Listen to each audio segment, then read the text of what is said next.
శంషాబాద్ ఎయిర్పోర్ట్లో హైడ్రామా జరిగింది. Air bus సిబ్బందితో ప్రయాణికులు వాగ్వాదానికి దిగారు. హైదరాబాద్ నుంచి వియత్నాం వెళ్లవలసిన విమానం ఆలస్యమైంది. విమానం ఆలస్యానికి సంబంధించి ఎయిర్ బస్ సిబ్బందిని ప్రయాణికులు ప్రశ్నించారు. విమానం ఆలస్యంపై ఎటువంటి సమాచారం ఇవ్వలేదు అధికారులు. టెక్నికల్ సమస్యతో విమానం నిలిపివేశాము అంటూ చెప్పారు. అర్ధరాత్రి నుంచి సుమారుగా 200 మంది ప్రయాణికులు అక్కడే పడిగాపులు కాస్తూ ఉన్నారు. ఎంతసేపటికి ఎన్ని గంటలు గడిచినప్పటికీ విమానానికి సంబంధించిన సమాచారం లేకపోవడంతో చివరికి అక్కడున్న సిబ్బందిని ప్రశ్నిస్తే వాళ్ళు చాలా నిర్లక్ష్యంగా సమాధానం చెప్పినట్టుగా తెలుస్తుంది. ఈ నేపథ్యంలో అక్కడ ఒక వాగ్వాదం చోటు చేసుకుంది. ఒకసారి అక్కడున్న పరిస్థితి ఏంటో చూద్దాం.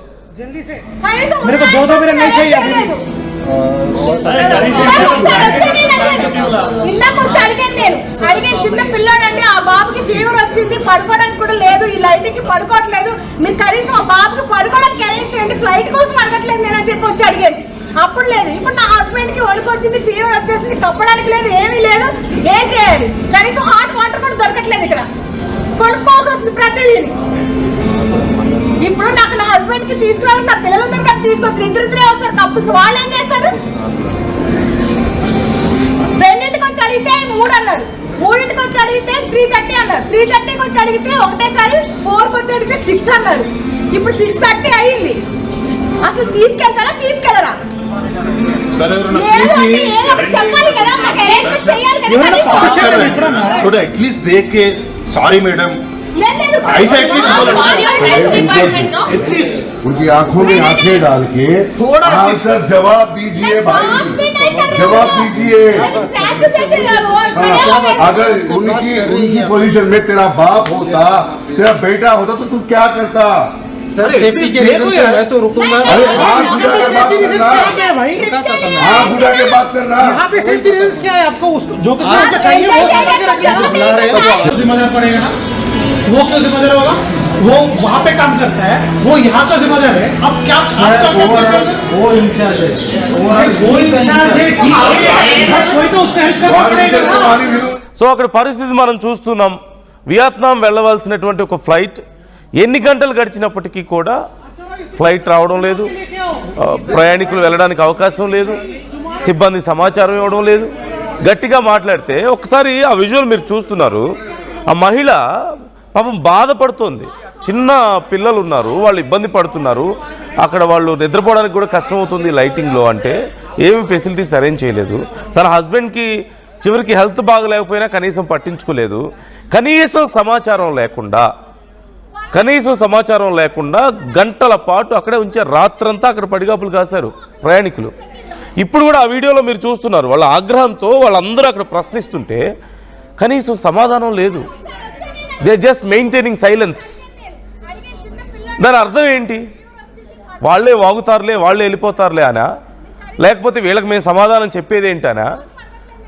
లేకపోతే తెలియాల్సిన సమాచారం వాళ్ళకి తెలుసు కానీ వీళ్ళకి చెప్పాల్సిన అవసరం లేదా? అంటే దెర్ ఈజ్ నో రెస్పాన్సిబిలిటీయా? ఈ సమస్య ఇక్కడే కాదు, చాలాసార్లు జరుగుతుంది. ఒక ఫ్లైట్ బుక్ చేసుకున్న తర్వాత ఫ్లైట్ని సడన్గా క్యాన్సిల్ చేసినా, లేదంటే కొన్ని గంటల పాటు డిలే అయినా కనీసం ప్రయాణికులకి సమాచారం రావడం లేదు చాలాసార్లు. ఇప్పుడు వాళ్ళందరూ అక్కడ ఉన్నారు, కొన్ని గంటలు వెయిట్ చేశారు. డిలే అవుతుంది తప్ప ఎందుకు డిలే అవుతుంది? సరే, ఇన్ని గంటల పాటు డిలే అయిందా? టెక్నికల్ సమస్య అని చెప్తున్నారు. టెక్నికల్ సమస్యతో ఒక ఫ్లైట్ని డిలే చేసినప్పుడు there should be some other alternative ways. ప్రయాణికులు అర్జెంట్ పనిలో ఉంటే, ఏదైనా ఎమర్జెన్సీ ఉంటుంది, ఒక పెళ్ళే ఉండొచ్చు, లేదంటే ఇంకేదైనా బ్యాడ్ న్యూసే ఉండొచ్చు, అక్కడికి ఇమ్మీడియట్గా అటెండ్ అవ్వాల్సిన అవసరం ఉండొచ్చు, ఇంకేదైనా ఉండొచ్చు, విదేశాల్లో ఏదైనా పని మీద వెళ్తూ ఉండొచ్చు, ఎమర్జెన్సీ వర్క్స్ ఉంటాయి కదా. కనీసం సమాధానం లేకుండా వాళ్ళంత గట్టిగా అరుస్తూ చివరికి ఆవిడంత బాధపడుతుంటే ఆ మహిళ సమాధానం లేదా? What kind of negligence is this? ఏ విమానయాన సంస్థల్లో పనిచేసే వాళ్ళైతే వాళ్ళ సమాధానం చెప్పడానికి సరిపోరా ప్రయాణికులు? Are they superiors? కనీసం సమాధానం చెప్పడానికి కూడా అవకాశం లేదా ప్రయాణికులకి? ఇది కేవలం ఇప్పుడు మాత్రమే జరిగింది కాదు. This is happening to lot of people. Lot of passengers repeatedly. విమానయాన సంస్థలు ప్రయాణికులకి సమాధానం చెప్పడంలో ఫెయిల్ అవుతున్నాయి చాలా సందర్భాల్లో. Unnecessary flight delays some times. సరే, వెదర్ బాగలేక డిలే అయిందా, ఓకే. సమ్ అన్ఎక్స్పెక్టెడ్ ఎమర్జెన్సీ లేదంటే సమ్ టెక్నికల్ ఇష్యూ, ఒక అరగంట లేట్ అయింది, ఓకే. గంట లేట్ అయింది, సమాధానం చెప్పాలి. 2 గంటలు 3 గంటలు 5 6 గంటలు గడిచినా సరే సమాధానం చెప్పకుండా ఎయిర్పోర్ట్లో కూర్చోబెడితే అది ఏం బాధ్యత ఉన్నట్టు ఇక్కడ? అంటే ప్రయాణికులు పిచ్చోళ్ళ? అన్నీ డబ్బులు వేలకు వేలు డబ్బులు పోసి టికెట్లు కొనుక్కునే వాళ్ళు పిచ్చోళ్ళు, ఫ్లైట్ టికెట్స్ బుక్ చేసుకునేవాళ్ళు. కనీసం ప్రాపర్ సమాధానం కూడా చెప్పకపోతే ఏమనుకోవాలి? సో ఒకసారి శిల్ప జాయిన్ అవుతున్నారు ప్రతినిధి. బిఫోర్ దట్ ఒకసారి అక్కడ ఉన్న సిచ్యువేషన్ నేను మరొక వీడియో మీకు ప్లే చేసి చూపిస్తాను. Let's see once. ఇద్దరం కపుల్ ఆల్మోస్ట్ 2.7 lakhs పే చేసినాం, ప్లస్ ఫ్లైట్ టికెట్స్ ఒక 70,000, మొత్తం అరౌండ్ వీసాస్ అంతా కలిపి హోటల్స్ అంతా కలిపి 3.5 lakhs అట్లా పే చేసినాం మేము. ఇప్పుడు వీళ్ళు ఫ్లైట్ లేదు, ఎప్పుడు స్టార్ట్ అవుతుందో తెలీదు అంటున్నారు. Indefinitely it is postpone cancelled. And what they are saying is 8:50 ఇట్లా లైక్ నైట్ నుంచి 1 hour పోస్ట్పోన్ చేస్తూ ఆల్మోస్ట్ 8 hours పోస్ట్పోన్ చేసినారు. ఎట్ దిస్ పాయింట్ ఇప్పుడు what is your plan B అంటే 2 days తర్వాత ఉన్న ఫ్లైట్కి పంపిస్తాము, అకామిడేషన్ ఇస్తామంటున్నారు. వాళ్ళే అకామిడేషన్ ఇస్తామంటున్నారు, మళ్ళీ వాళ్ళే ఏ హోటల్లో ఇన్ని నెంబర్ ఆఫ్ రూమ్స్ ఖాళీగా లేవు అంటున్నారు. సో అది కూడా వాళ్ళు సరిగ్గా చెప్పడం లేదు. ఇంత పే చేసుకొని మనం లగేజ్ వాళ్ళ దగ్గరే ఉంది, they are holding the luggage. అంతే, వాళ్ళు ఏం చేస్తారో తెలియదు, ఏం చేస్తారు.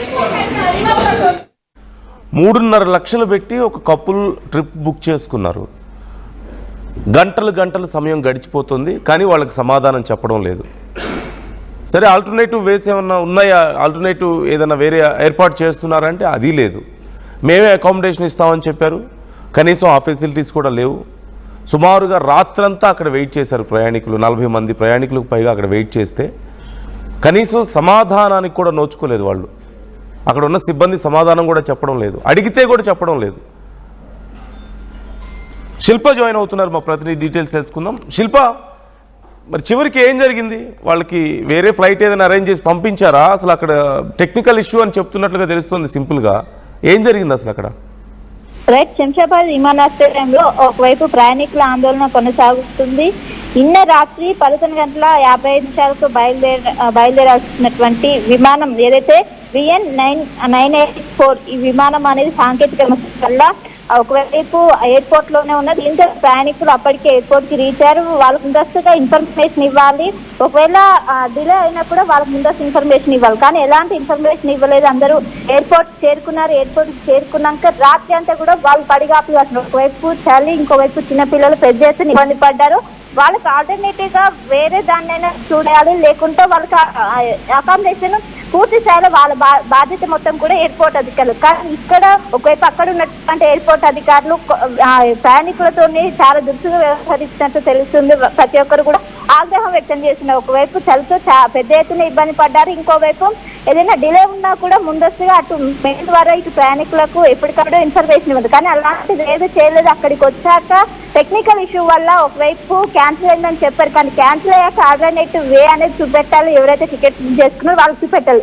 కానీ ఇవేవి చూపెట్టకుండా వాళ్ళు చాలా నిర్లక్ష్యంగా వ్యవహరించినట్లు ఇప్పటికే చెప్పారు. దీంతో ఒకవైపు ప్రయాణికులు పెద్ద ఎత్తున ఆగ్రహం వ్యక్తం చేస్తున్నారు. ఈ మధ్య కాలంలో తరచుగా ఇలాంటి వివాదాలు ఇటు ఎయిర్పోర్ట్ దగ్గర ఒకవైపు ఫ్లైట్స్ క్యాన్సిల్ అయినప్పటికీ వాళ్ళకి ఆల్టర్నేట్ వేసి ఎవరు కూడా చూపించలేకపోవడంతో పెద్ద ఎత్తున ఇటు ప్రయాణికులు ఇబ్బంది పడుతున్నారు. వాళ్ళు రాత్రి అంతా దాదాపు 12 గంటలకు బయలుదేరాల్సినటువంటి ఫ్లైట్ క్యాన్సిల్ అయిన అనంతరం వాళ్ళు రాత్రి మొత్తం అక్కడే ఎలాంటి అకామిడేషన్ ఇవ్వలేదు. దట్టు వాళ్ళు పెద్ద ఎత్తున ఇబ్బంది పడ్డారు. ఖచ్చితంగా ఇప్పటికైనా దీనిపైన ఎయిర్పోర్ట్ అధికారులు స్పందించాలంటూ కూడా పెద్ద ఎత్తున ఆగ్రహం వ్యక్తం చేస్తున్నారు. ఇప్పటికీ వాళ్ళకు వేరే ఒకవైపు అకామిడేషన్ కావచ్చు, ఇంకోవైపు ఆల్టర్నేటివ్ గా వేరే ఫ్లైట్ కూడా ఏది కూడా ప్రస్తుతం అరేంజ్ చేయలేదని ప్రస్తుతం సమాచారం అందుకు దీంతో ఆగ్రహం వ్యక్తం చేస్తున్నారు.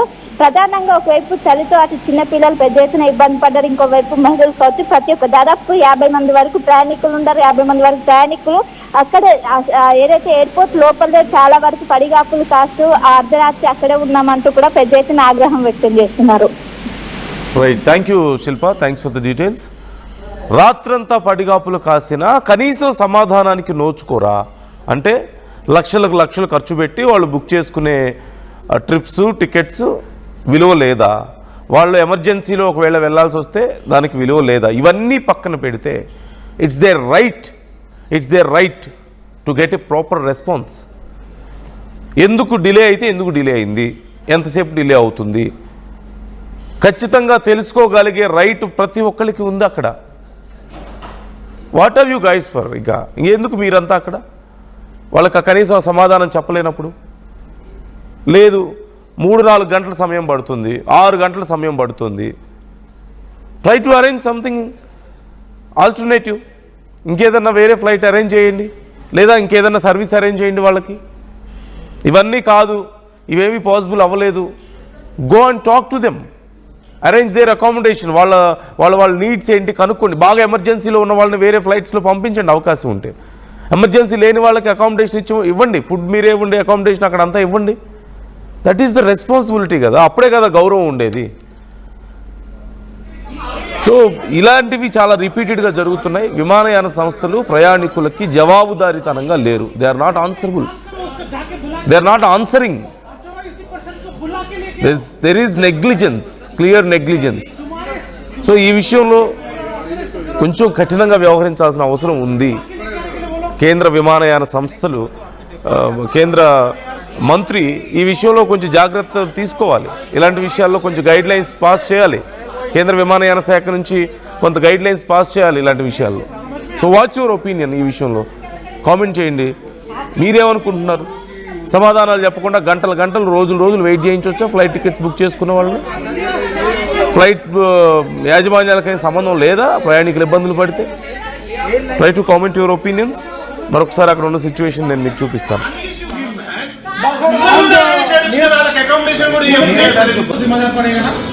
वो क्यों जिम्मेदार होगा? वो वहाँ पे काम करता है, वो यहाँ का जिम्मेदार है. अब क्या वो इंचार्ज है, वो इंचार्ज है, ठीक है, बट कोई तो उसका हेल्प करना पड़ेगा ना. कोऑर्डिनेट करेगा. He is the leader of the station. तो एक काम करो, उसको जाके बुला के लेके आओ. कोई तो अथॉराइज्ड पर्सन को बुला के लेके आओ. He is the authorised person, he will be coming. तुम्हारे जवाब पे कोई अथॉराइज्ड पर्सन को बाहर जाने के लिए उसको बुला के लेके आने के लिए बोलो. कनेक्ट हुआ तो आपके डेफिनेटली आपके सामने ही कॉल नहीं, कॉल के बारे में नहीं बात कर रहा हूँ मैं. अरे जाकर लेके आओ यार उसे. वो इंजीनियर के साथ में समझिए बात. भाई इंजीनियर को समझ में आ गया है. आपके ऊपर कोई होगा, आपके ऊपर कोई होगा, वही है. आप आपके